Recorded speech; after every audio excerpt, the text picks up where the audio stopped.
And not to tell any stories because it made it way too long. And I do have a lot of memories being, how old am I now? 82. 82 years old. You'll forgive me if I don't talk quite smoothly. I am about 12 weeks out of a wheelchair.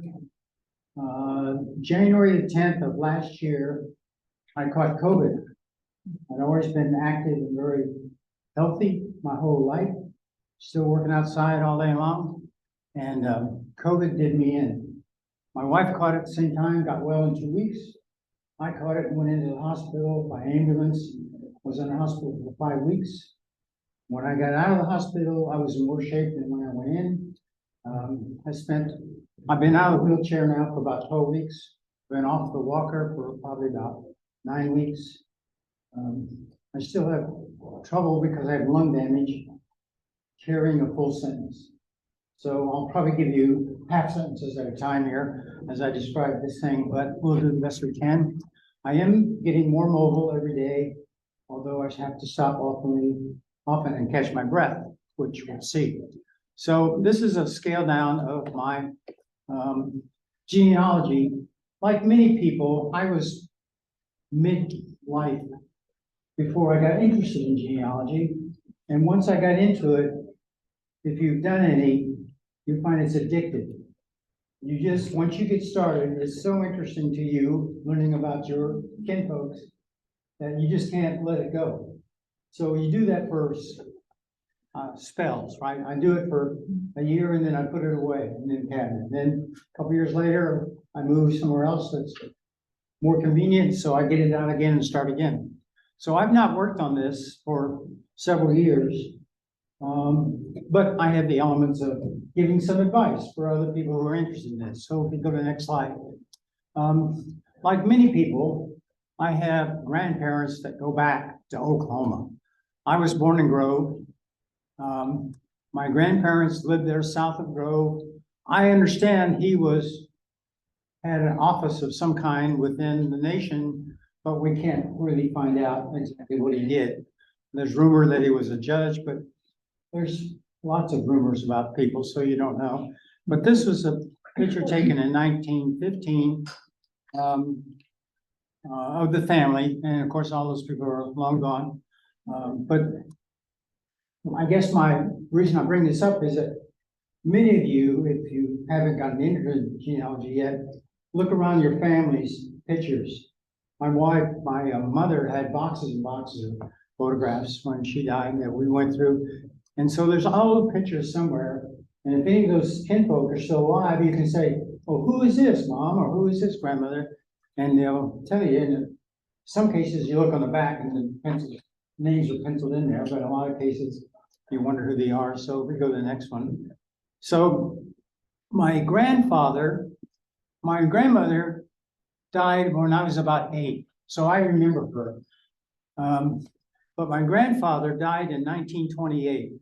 And Ruby is my mother, who's 8. And when Grandpa died, she couldn't afford to feed the family. So she bundled them up, and except for Taft, who's already out of the house, she sent them all to Tahlequah. And my mother grew up, I guess, coming home for a couple of weeks in the summertime, and the rest of the time she spent in Tahlequah.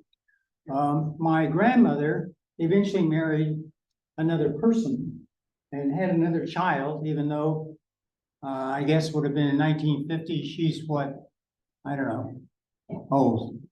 And it's funny because every picture my mother had of her younger stepsister, she'd tear it in half and throw them away, or she'd pencil out the face because the second husband was she didn't white. really care for her kinfolk because I guess because of the hardship. She did well in Tahlequah, but she didn't really like it. She's always complaining about certain foods that they had every day that she'd never eat again because it was just monotonous. And apparently some of the house mothers or whatever were very strict down there, and so that left an impression on my mom too. But anyway, so what, 5 kids, so she had 6 children by my grandfather, and he died of TB. I don't know how he caught that, but it did him in, when he was what, 42. Okay, so next slide. Oh, anyway, I say it was a family cemetery because every year we would go down for Memorial Day and help decorate. You go buy some artificial flowers and you take them out, put them on the graves. And while you're there, you wander around the cemetery and you see all these names and some of them you recognize. And so there again, yes, hey mom, who were these people? Oh, that's your cousin. Quite often, my mom would tell me, oh, your cousin just died. Well, how come I never heard of this person before? I could have interviewed them before they died, but it was too late. So they're out there. So here again, a lot of families have notes. My mother had a stack of notes from her relatives, from her sisters, of information that's passed along. So one of the scrap pieces of paper that we found when I was a teenager had not only my grandfather's name on there and his birth date, and my grandmother, but their roll numbers. Those are the most important numbers, more important than their names. Those roll numbers enable you to get everything. So, and those go back to the Dawes roll. And I've had a lot of people come up and say, I'm Cherokee, but I just don't have any records. Well, you got to find some kind of link back to the rolls, or you're just not going to get anywhere in terms of establishing a linkage and getting a card. So next one. Okay. Now, one of the things you have besides a roll number is some kind of linkage between that roll person and you. In that case, it was my mother. And she didn't have a birth certificate coming out of Oklahoma. And I don't know where they could write back in those days, but yeah, I guess they could. So she went and got a delayed birth certificate. And she's like 40 something by the time she did this. And sure enough, there's my grandfather and grandmother listed there. And that was proof enough. State of Oklahoma issued her. She had enough proof to show that, yes, she really was born up on those dates. They issued this delayed birth certificate. So I used that, go to the next slide, to go to the federal government when I'm 34 years old and said, here's my proof, issue me a, what is it called? Document. It's a blood related document. I guess I can't read. The CDIB? Yeah. So the letter shows my linkage and what their roll numbers were and what the degree of Cherokee they were. So my father's full blood, somewhere back in the woodpile, my grandmother's linkage, oh, I know it was. I've traced it back to a Scotsman, young Charles Gordon Duncan, came over to Georgia in about 1790 something. And that was the white intermarriage, and it was Indian after that. So that's why she's only 7/8, and my mother is less, 16ths, I guess. Okay, so this is another avenue of establishing some linkage that you need. And of course, I gave some notes down there about applications. The federal government was always big about cross-linking, cross-referencing information between one role and another. So that's important information too. So next slide. Okay. But one of the traces that you get these numbers, then you can go back and look at actual documents that were written at that time. So the National Archives, I happen to be stationed in Washington, D.C. at the time, and so it was really easy to take a day's vacation and go down to the archives and say, pull these documents for me, and so I can look at them. So I made tons and tons of copies. And this is my grandfather is Samuel, line 3. He's 17 years old in 1903. and that's his brothers and his parents, and a bunch of cross-reference information on the bottom. So we've still got file cabinets full of all these papers that I made in 75 when I was in DC at the time. But that's an important document that you need to go look up if you can find it. Next slide. Another even more important information is the roll that was taken in 1907. It's 8 pages long of them interviewing each person that came in the door and said, who are you? When were you born? Who are your parents? Who were their brothers and sisters? Where were they born? Where did they die? It just goes on and on and on of all really new, neat information. And again, I made tons and tons of copies of these things because everyone gives you like a cross-reference to some cousin or half-sister that's related. So you go over and look those up. And this is my grandfather. And notice that his last name's not in English. So when they interviewed these people and took these rolls, whoever the interviewing person was wrote down what they heard. So you get different spellings of your family's name, and sometimes it's recognizable and sometimes it's not. And if you go back far enough of reading the pages over there, like row 2 there, over there is written in Cherokee. Who knows what that is? I know I don't. And you get all these names that you can't write in English, so it's hard to make a record of them. Go to the next slide. These are just some samples of stuff. There again, his name's not spelled in English. Notice the second line, Lizzie was my grandmother's name at the time. They're in Delaware District, which is Grove. And notice down that bottom, it says it can't give the names in English. So I thought that was really funny. But I haven't been to the language school, so I can't read it either. So, and they were born in Georgia and they live in the Cherokee Nation. Boom, as a lot of people. Go to the next one. So if you accumulate information and records in the old days before computers, and I remember those days, all these things were written on hand forms. You go to the genealogy store or school, and they have all these blank forms that you were supposed to fill out. And now, the only way to do it is with the computer. As soon as you accumulate something, make a record of it, plug it into the software, and it does all kinds of things referencing that. In this case, it makes a tree. And there's my grandfather and grandmother, and his father's name was Lacey. His father's name was just Scuggany. And who knows what his father's name was. I can't read that. It's written in English as much as they heard to spell.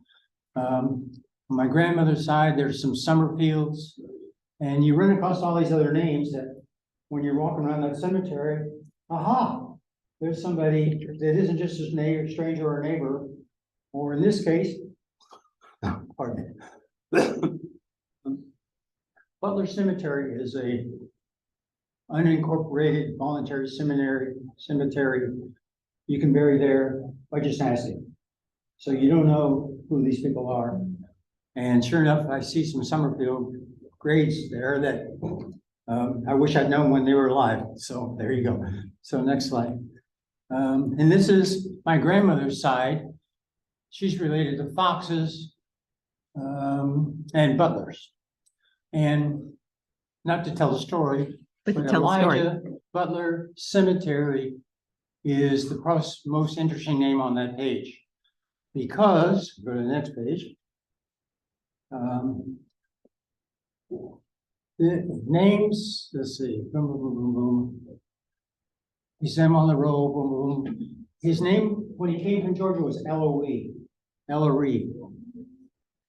I had a hard time finding that in what wagon train he was in or what group he was in, because he changed his name so many times after that. It says he enlisted in the Union Army as Ellery Proctor. I don't know where Proctor came from. And he was a minister at the time and became later known as Ellery Butler. So he eventually became Elijah Butler. So let's go to the next slide. So this is one of the books that you need to either borrow or buy, if they still sell it. And one of the notes on the page has a big article about Elijah Butler. So he's born in 1817, came to Oklahoma, became a writing Methodist minister. And this is before the war. Like many people in the community, they got swept up with their neighbors and joining the Confederate forces, because you didn't want to be an oddball and join somebody else when all your neighbors were going there. So he enlisted in the Army, and the other page didn't say that, as a Confederate. And he had already been a minister by that time. And what does it say his name is? He's on the, he was inducted, there we go, Judge of Delaware District, 1867. Okay. Like many of the Cherokee, they figured out that they're on the losing side. And one of the battles over in Arkansas, a whole bunch of regiments of Cherokee switched sides. And so he became a Union soldier, and I think more switched sides than stayed Confederates. Although some of the leaders, some of the generals were still convinced that they were Confederates, so they kept their men on the Confederate side. But one of the things I found later on is that Dorcas Latham Butler got a Union pension. It's like $25 a month because her husband had been in the Union Army. So late in life, she had a little source of income coming from the federal government because he was a Union soldier. So I found him to be quite interesting. And the family cemetery is called the Butler Cemetery. It's about 5 miles south of Grove, out in the country. Another interesting story about that is it used to be down a gravel road until one of the Butlers got on the county commission. And then one day we got blacktop all the way out to the cemetery. And at the end of the cemetery, it stops and goes back to gravel road again. And which I thought was humorous at the time that he got that done for the family. And again, Memorial Day, everybody goes out to decorate, but the younger folks don't go. I guess it's too boring to stand out there in the country with mosquitoes and ticks and no Wi-Fi. And so over time, as people died, the group gets smaller and smaller and smaller. And so you eventually get to the point where your family group just doesn't go anymore because there's not enough of them left. Being 82, most of my aunts, well, all my aunts and uncles are now gone, but most of my cousins, very few of them go out there on Memorial Day, and none of their children I've ever seen get drunk out there more than once. But I go out to my mother's grave as every time I can, just to recognize a little flower too. Next. Okay, back to the wealth of information that is on these roll forms that are 8 pages long. There's the Latham that family came from Alabama to Oklahoma, and there's all the Butler kids and their birth dates that you can make record of. Okay, next slide. And this is really the last slide. Over the years, I probably have 150 Indian books that are mostly about Cherokees.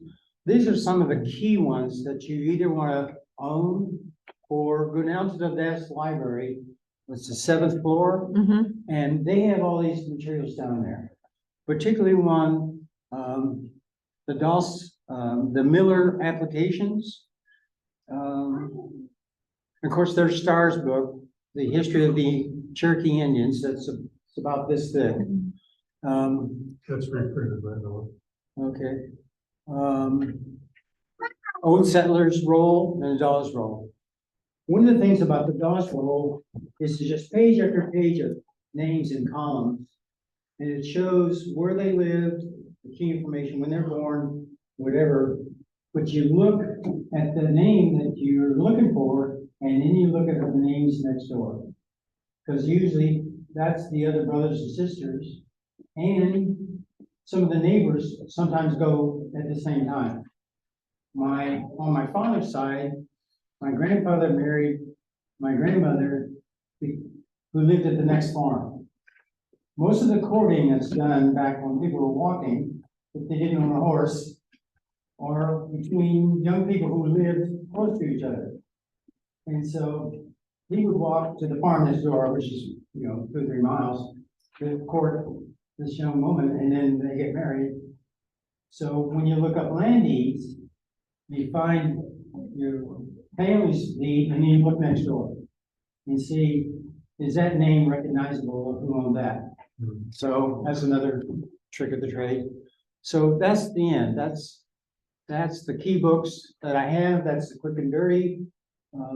You really get a kick out of doing genealogy. It's just so much you can find. One of the stories on my father's side is it's difficult because it was John William Nelson. John, it's just the names just keep repeating because they named after some aunt and uncle or whatever. And one of the John William Nelsons in Arkansas got killed by a horse thief because he ran out there as the guy was taking his horse and tried to defend it, and the guy shot him and he died. So again, same as you, my great grandfather got passed around the family to family. So you read all these interesting things. And it's funny because I couldn't figure out which side were the Nelsons on in the Civil War, because they would move up to Missouri and then they'd move back to Eureka Springs. The whole farm is under the lake right now, but they kept going back and forth. And I figured, well, it's because when the war got hot, they went up to Missouri, and when the war cooled down, they went back to Eureka Springs. So So Elvis, that was pretty simple. Not to tell stories. Thank you, Maria. no. Let me share All a right. story that will tie it a little bit more.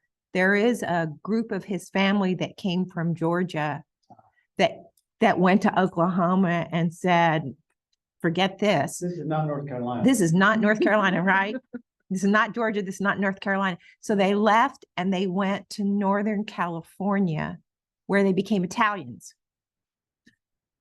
And you laugh, but there had been an incident between the whites and the Indians shortly before the family showed up. And so when somebody's going to ask you why you're dark skinned or olive skinned, when you show up, you're not going to say you're Indian. So they were Italian. So when we went out to Northern California to do some genealogy work and create more paper for our records for our house, we were doing all this research, and we had the strangest time because we were going through all these clippings and it just didn't make sense until we flipped back in the papers and we read about the massacre that had taken place, because I couldn't figure out why are your folks reporting as Italian? And so we were driving around in the woods, just kind of getting a sense of the woods. And we happened to stop the car, and a young woman came out to ask us, who the heck are you? What are you doing? Because we're near her property. And it turns out that she was telling us a little bit about herself, and she was writing her high school paper on a long lost relative named Elijah Butler.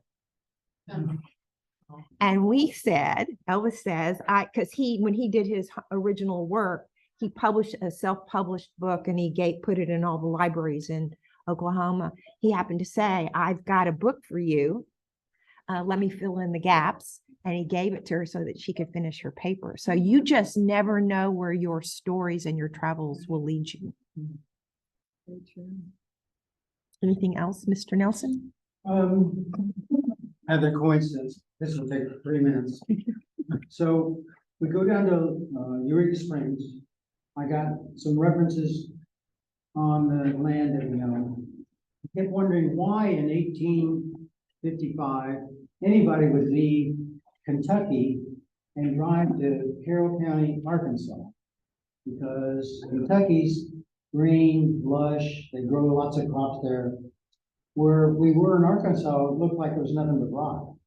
In fact, I dug a bunch of holes for my mother. The pile of rocks would be bigger than the hole. I never could understand that. Because it's so rocky there. But we're driving around the country roads, and I finally get so lost, I pull over to the side of the road. And I'm out looking around, and some farmer comes along and said, "What are you doing?" I said, "I'm looking for the family farm." The Nelsons bought some land that they filed, what is it? Where you get acres for free if you occupy the homestead. They filed homesteading, that's why they went from Kentucky to Arkansas with a family of 10, because they got land. And in Kentucky, they paid tax on a horse, and that was it for about 10 years, never had any property. And so this guy says, "What are you doing?" And I said, "Well, the Nelsons were here till they moved to Oklahoma, and they sold their property in about 1918, something like that." And he said, "Well, my family bought the Nelson farm." And he says, I said, "Well, where's the old house?" And he said, "Well, it's gone. But if you go up there on the hill, you can see the gate. Don't pay any attention to no processing sign. Just climb over the gate. You walk up the little plateau, and that's where the house was." So I got to go up and take some pictures, go back and see my aunts and uncles and said, I walked on the family farm." And they said, "Well, yeah, so." And I said, "Well, Aunt, do you remember that?" And she said, where do you live?" She said, "Well, for a while we lived up on the hill, and then we moved down the holler, and then we moved back on the hill." It's like, she didn't know where they were. So I was the only one who found that interesting, but it gave me great satisfaction to walk on the family farm, even though it's not there anymore. The house is long gone, everything floats away. That's my last story. Thank you very much. Follow-up question. Where do you find these, like, you said this like 8-page roll document? How do you, I've never seen those. I got them out of the National Archives in Washington, but they have them in Muskogee, they have them in Fort Worth. If you look up the archives over there and have some references of what, when you say pull a document, you gotta tell them which one. You can't just look at all of them. And the key books, I should have brought them as an example, are these index pages that got published, where they have names after names after names, the Dodge rolls. Everybody that's on the Dodge rolls in that book. And so you look at the index and find who you think your family is, and you get all these references to go to the next level. Well, so Fort Worth has got them. I've not been to that facility, but I know they have them. We're going to stop recording now. Okay, any other questions?